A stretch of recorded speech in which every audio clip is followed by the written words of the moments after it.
अहम खबर दें आपको। सुप्रीम कोर्ट में शहरियों के मिलिट्री ट्रायल से मुताल्लिक केस, सुप्रीम कोर्ट का 7 रुकनी बेंच टूट गया। वफाकी हुकूमत ने जस्टिस मंसूर अली शाह पर एतराज उठाया।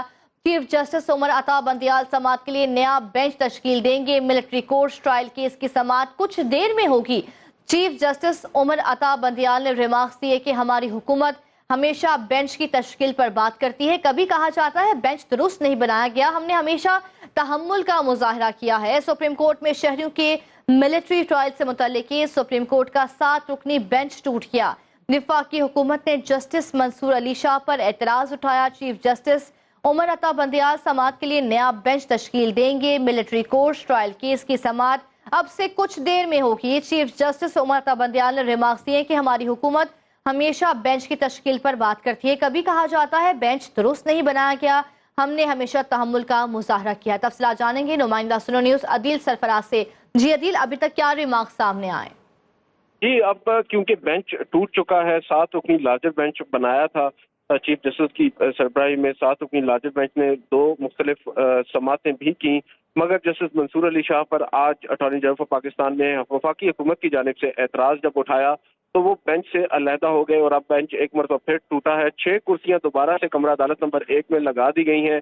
कुछ ही देर में चीफ जस्टिस की सरबराही में इम्कान यही है कि 6 रुकनी लार्जर बेंच इस मुकदमे की समाअत को आगे बढ़ाएगा। आपको मालूम ही है पहली समाअत पर 9 रुकनी लार्जर बेंच बनाया गया, मगर जस्टिस काजी फाइज ईसा और जस्टिस सरदार तारिक मसूद ने इस मुकदमे की समाअत से इनकार किया। उसके बाद अब जस्टिस मंसूर अली शाह पर एतराज के बाद उन्होंने खुद को अलग कर लिया, तो 6 जजेस बचे हैं जो अब इस मुकदमे की समाअत को आगे लेकर चलेंगे। चीफ जस्टिस ने आज काफी ज्यादा अपने तहफ़्फ़ुज़ात का इजहार किया है हुकूमती कंडक्ट के ऊपर, और जो लाइक माइंडेड जजेस की एक इस्तिलाह पार्लिमानी लीडर्स की जानिब से या हुकूमत की जानिब से जजेस के लिए इस्तेमाल की जाती है, उस पर भी उन्होंने काफी ज्यादा तशवीश का इजहार किया। उन्होंने कहा है कि आपका एजेंडा क्या है, आप चाहते क्या है, आप क्यों अदलिया को मलाइन करना चाहते हैं, टार्निश करना चाहते हैं, हमारी साख को मजरूह करने का आपका इरादा है क्या।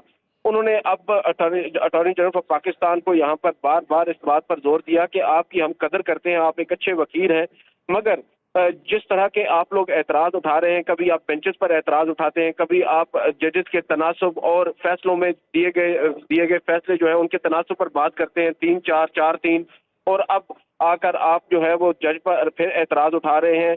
आप किस तरह ये कर सकते हैं। और बहरहाल उन्होंने कहा कि क्योंकि जस्टिस मंसूर अली शाह बड़े हसास नौइयत के जज हैं, तो अब ये जो फैसला करेंगे मैं उसकी कदर करूंगा। और जस्टिस मंसूर अली शाह ने कहा क्योंकि मेरे ऊपर अगर एक फ्रैक्शन ऑफ इम्पार्शियलिटी का भी शुबा हो कि फ्रैक्शन थोड़ा सा भी शक हो कि ये जानिबदार हो सकते हैं, तो मैं उसी वक्त खुद को अलग कर लेता हूँ। इसीलिए पहले रोज पूछा था अगर किसी को मुझ पर एतराज है तो अभी से बता दें। उस वक्त सब ने कहा कि एतराज नहीं है। अब जाकर मुझे कहा जा रहा है कि आप पर एतराज है।